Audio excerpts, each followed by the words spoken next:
हम पहला वीडियो अर्थशास्त्र के विषय में अर्थशास्त्र के महत्व को समझाए थे, लेकिन हमको इतना प्रखंड विकास पदाधिकारी के कार्यों की इतनी बोझ रहती है कि हम जो है समय नहीं निकाल पाते। आज समय निकाले हैं तो आज हम अर्थशास्त्र के महत्व के बाद हम अर्थशास्त्र की क्रियाएं के विषय में आपको बताएंगे।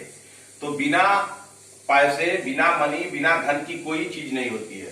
तो अर्थशास्त्र के क्षेत्र में कौन कौन सी क्रिया की जाती है कि उस क्रिया के माध्यम से मनी का संकलन होता है। तो आइए अब हम आपको आईएएस की दृष्टिकोण से, आईएएस के लेवल से आपको बताते हैं कि आप इसको जानिएगा तो जो है आप आईएएस और पीसीएस बनिएगा तो अर्थशास्त्र के विषय में सरकार को सुझाव दीजिएगा। तो आइए हम अर्थशास्त्र की क्रिया के विषय में चलते हैं। अर्थशास्त्र की कितनी क्रियाएं होती है? तो अर्थशास्त्र की जो है, अर्थशास्त्र की पहले 5 प्रकार की क्रियाएं होती है। एक है उत्पादन, एक है उत्पादन। तो उत्पादन होता है तो एक प्रोडक्टिविटी,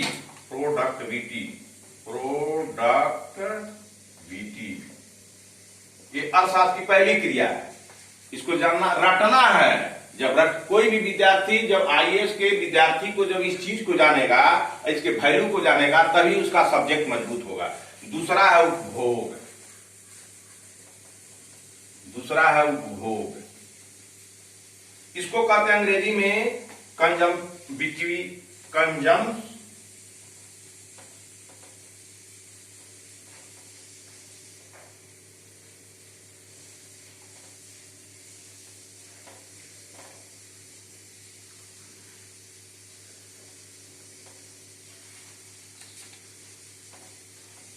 ये है आपका है कंजम्पशन से ही कंजम्पटिविटी बना है, कंजम्पशन से ही कंजम्पटिविटी बना है।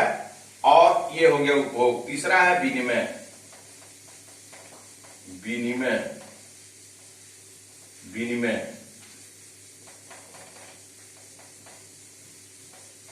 Exchange, exchange. और चौथा है वितरण, वितरण, वितरण। इसको कहते हैं डिस्ट्रीब्यूशन।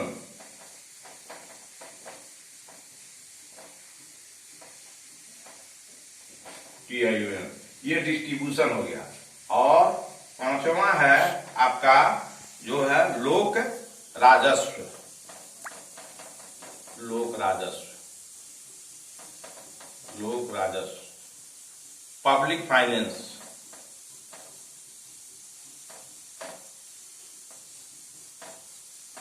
Public finance. इतने चीज हैं। हर समाज में हर समय प्रारंभ से लेके और आज तक मानव जो है वह आर्थिक क्रियाएं करता है, अर्थशास्त्र की क्रियाएं है। अर्थशास्त्र बताता है अगर इतना काम आप करिएगा तो आप किसी लायक रहिएगा भौतिक युग में या किसी भी युग में। आपकी डिजायर है, जो डिजायर है, जो इच्छाएं हैं, व्यक्ति की जो इच्छा है, व्यक्ति की इच्छाएं, व्यक्ति की इच्छाओं, व्यक्ति की इच्छाओं, व्यक्ति के अंदर बहुत सी इच्छाएं होती है। तो कोई भी व्यक्ति अगर किसी भी इच्छा की पूर्ति करने के लिए चाह करता है तो उत्पादन करना होगा, तब उसका उपभोग करना होगा, तब एक्सचेंज करना होगा, तब वितरण करना होगा, तो लोक राजस्व, पब्लिक फाइनेंस करना होगा। तो इतना क्रिया करनी होगी। तो चाहे वह परिवार से व्यक्ति हो, परिवार हो, समाज हो, व्यक्ति हो, परिवार हो, समाज हो, राज्य हो, सरकार हो। इतने चीज में व्यक्ति, परिवार, समाज, राज्य, सरकार में अगर उत्पादन नहीं होगा तो उपभोग संभव नहीं है, विनिमय संभव नहीं है, वितरण संभव नहीं है, लोक राजस्व संभव नहीं है। तो ये अर्थशास्त्र की क्रियाएं हैं। इसके विषय में आप लोग जान जाइएगा। तो उत्पादन यह ऐसी आर्थिक क्रिया है इसमें वस्तु की उपयोगिता या वस्तु के महत्व में वृद्धि की जाती है। ये ऐसी आर्थिक क्रिया है कि वस्तु के उत्पादन में या उसके पैदाइशी में, सरल भाषा में उसके उसके पैदाइशी में जो है वस्तु की उपयोगिता या वस्तु के महत्व में वृद्धि की जाती है। अगर उत्पादन नहीं होगा तो उपयोग आप नहीं कर सकते हैं और वस्तु के महत्व में वृद्धि नहीं हो सकती है। उत्पादन में श्रम, ये जो उत्पादन है इसमें श्रम उत्पादन में श्रम, दूसरा पूंजी। मैं समझा रहा हूं इसको एक डाटा के रूप में कि आपका दिमाग क्लियर रहे। पूंजी, श्रम, पूंजी और तकनीकी। तो labour, LABOUR, labour, capital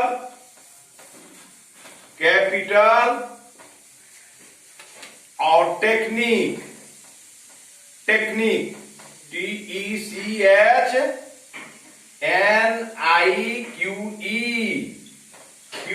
technique. ये उत्पादन में श्रम लगते हैं, पूंजी लगती है और कोई तकनीकी होती है, तब जाके उत्पादन होता है।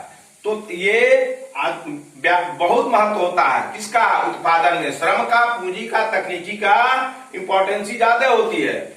व्यापक अतः हम लोग को आप बता रहे हैं कि इस संकल्प कोचिंग IAS के माध्यम से कि जब हम अर्थशास्त्र की क्रियाओं के विषय में पढ़ने के लिए चलते हैं तो उत्पादन सबसे जरूरी है। उत्पादन में व्यक्ति जब होती है तब व्यक्ति की डिजायर पूर्ति होती है। इस डिजायर को पूरा करने के लिए श्रम, पूंजी, उत्पादन होता है। उत्पादन तभी होगा जब मेहनत लगेगी, श्रम लगेगा, पैसा कौड़ी लगेगा, कैपिटल लगेगा और कोई तकनीकी लगेगी, तब हमारा उत्पादन होगा। तो ये मैं आपको एक डाटा बता रहा हूं अर्थशास्त्र की क्रिया के विषय में। सबसे पहले उत्पादन अति महत्वपूर्ण है। उत्पादन के बिना व्यक्ति की इच्छाएं कभी जिंदगी में पूरी नहीं होगी, चाहे वह व्यक्ति हो, परिवार हो, समाज हो, राज्य हो, सरकार हो। कितना ही बढ़िया अगर सरकार हो, कितना ही बढ़िया राज्य हो, तो समाज हो, परिवार हो, व्यक्ति हो, तो उत्पादन के बिना बढ़िया हो ही नहीं सकता, गुड हो ही नहीं सकता है। तो इसलिए उत्पादन अति आवश्यक है। कहाँ ये है? तो अब हम आपको उत्पादन के विषय में बता दिए। अब आइए हम उपभोग के विषय में आपको बता रहे हैं। अब आइए हम आपको उपभोग के विषय में बता रहे हैं। जब आपकी इच्छा होती है, डिजायर होती है, आप कंसेप्ट पकड़िए, हर व्यक्ति की कुछ न कुछ इच्छाएं होती है। उस इच्छाओं की पूर्ति के लिए उत्पादन हम बता दिए।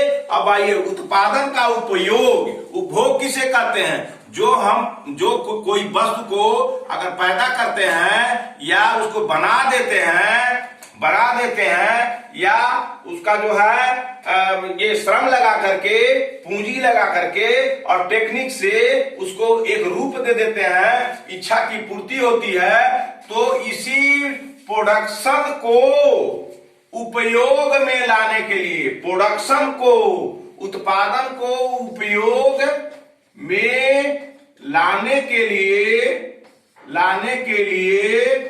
जो क्रिया की जाती है, उसे हम सभी लोग उपभोग कहते हैं। बस ये हो गया उपभोग। यानी व्यक्ति की इच्छा को पूरा करने के लिए उत्पादन किया जाता है। उत्पादन में श्रम लगता है, पूंजी लगती है और पूंजी के बाद उसमें तकनीकी लगती है, तो कोई वस्तु बनती है। उस वस्तु को जब उपयोग में हम लाते हैं तो उसे उपभोग कहते हैं। अब तो क्लियर हो गया कि अर्थशास्त्र की क्रियाओं में एक उत्पादन हो गया, एक उपभोग हो गया। उत्पादन किसे कहते हैं, उपभोग किसे कहते हैं? अब चलते हैं हम आगे आपको।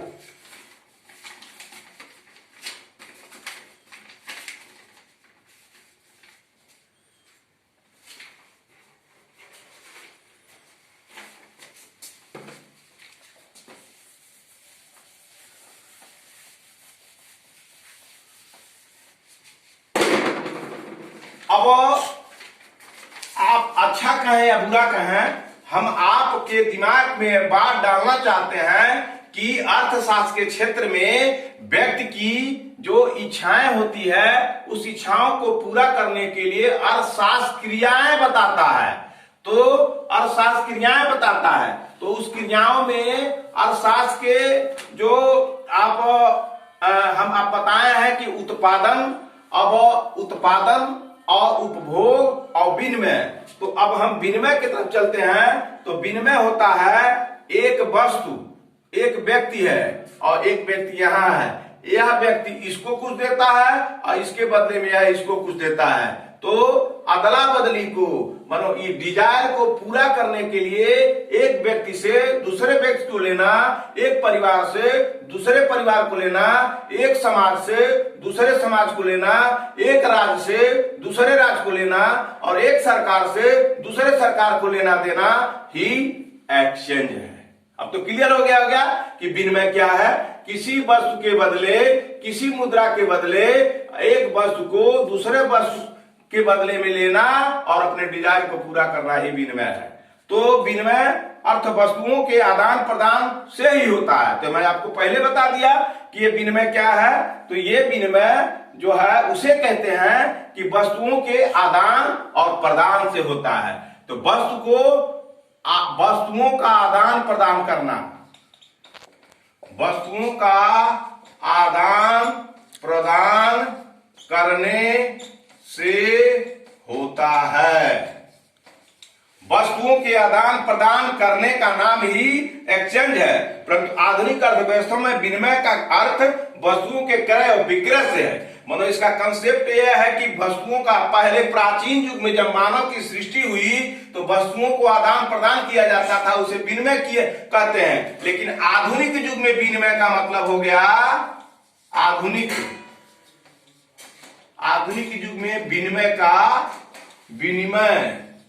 का अर्थ है कि क्रय और विक्रय,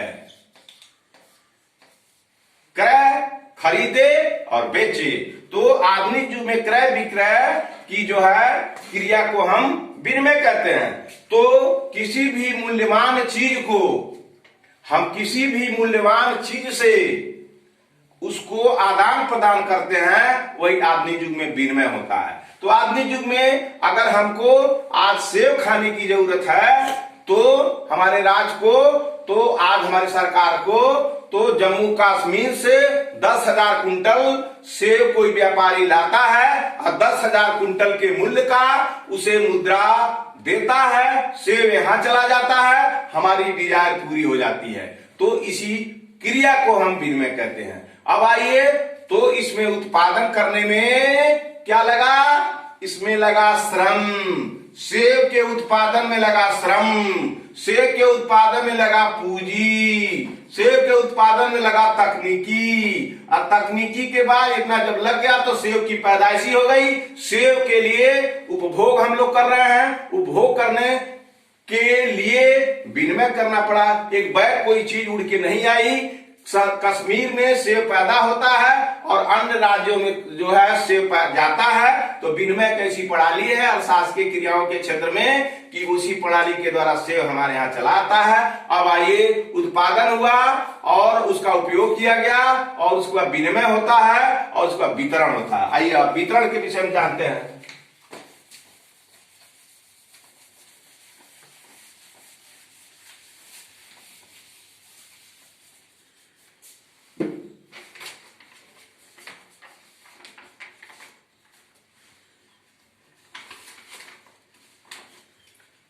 वितरण जो हम बता रहे हैं आपको, तो जब हमारा प्रोडक्शन हो जाता है तो किसी कंपनी, संस्था या देश के द्वारा, किसी कंपनी,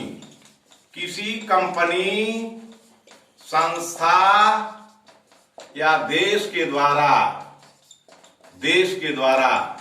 किसी कंपनी, संस्था या देश के द्वारा निर्मित वस्तु एवं सेवा का नागरिक एवं उपभोक्ता तक पहुंचाने का तंत्र ही वितरण प्रणाली है। किसी कंपनी हो, चाहे संस्था हो या देश हो, द्वारा निर्मित वस्तु एवं सेवा एवं सेवा, ये याद रखिएगा। हम आपसे बार बार कहते हैं कि शब्दों का जाल बहुत बड़ा होता है। वस्तु एवं सेवा, अर्थशास्त्र के क्रिया में वस्तु एवं सेवा को मत छोड़िएगा। लिखते समय वस्तु एवं सेवा जरूर याद करिएगा। इसलिए वस्तु एवं सेवा का नागरिक एवं उपभोक्ता, चाहे नागरिक कहिए, नागरिक एवं उपभोक्ता, नागरिक एवं उपभोक्ता, यानी इसका मतलब हुआ जो वोट देते हैं, सरकार बनाते हैं, उनको नागरिक कहते हैं। और वही नागरिक भी कोई चीज का डिजायर रखते हैं, तो वही डिजायर की पूर्ति उत्पादन के जरिए उपभोग करता है, विनिमय के जरिए आदान प्रदान होता है। जब आदान प्रदान होता है तो यही वितरण की श्रेणी में आता है। तो आप जान जाइए, वस्तु और सेवा नागरिक और उपभोक्ता तक पहुंचाने का जो तंत्र है, नागरिक एवं सेवा, नागरिक एवं उपभोक्ता तक पहुंचाने का तंत्र ही वितरण है। अब तो समझ में आ गया इतना बढ़िया से कि वितरण उसे कहते हैं जब डिजायर को पूरा करने के लिए कोई सपना देखता है तो उत्पादन होता है, उपयोग करने के लिए जो है विनिमय होता है, और विनिमय के बाद वह नागरिक तक पहुंचाया जाता है, और वह पहुंचाया जाता है तो वही बंटवारा हुआ, वही वितरण हुआ, वही डिस्ट्रीब्यूशन हुआ।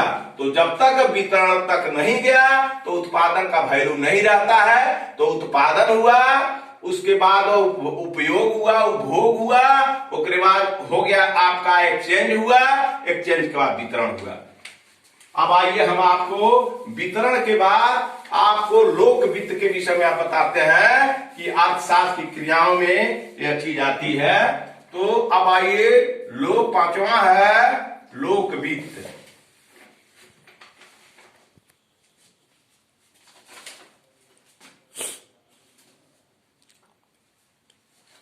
अब लोक राजस्व ये पांचवा हुआ। तो लोक राजस्व का मतलब हुआ कि public finance, PUB public finance, NANC public finance. इसके अंतर्गत लोक आय, इसके अंतर्गत लोक आय, लोक व्यय, वित्तीय प्रशासन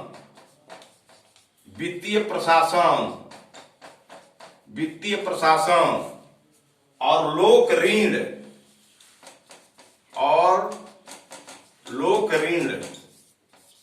लोक ऋण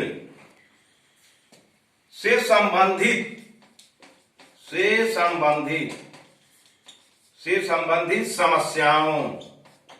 संबंधित समस्याओं का अध्ययन किया जाता है,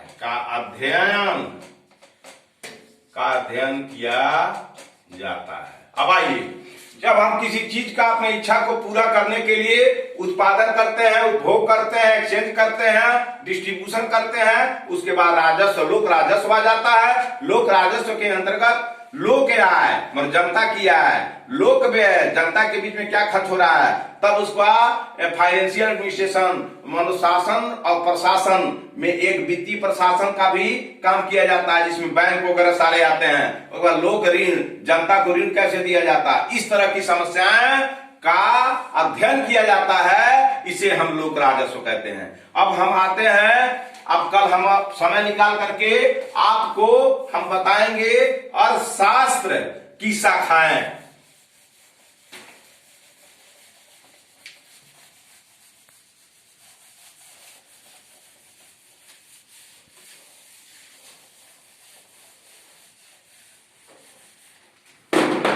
कल का टॉपिक हम लोग का होगा अर्थशास्त्र की शाखा, अर्थशास्त्र की शाखाएं, अर्थशास्त्र की शाखाएं।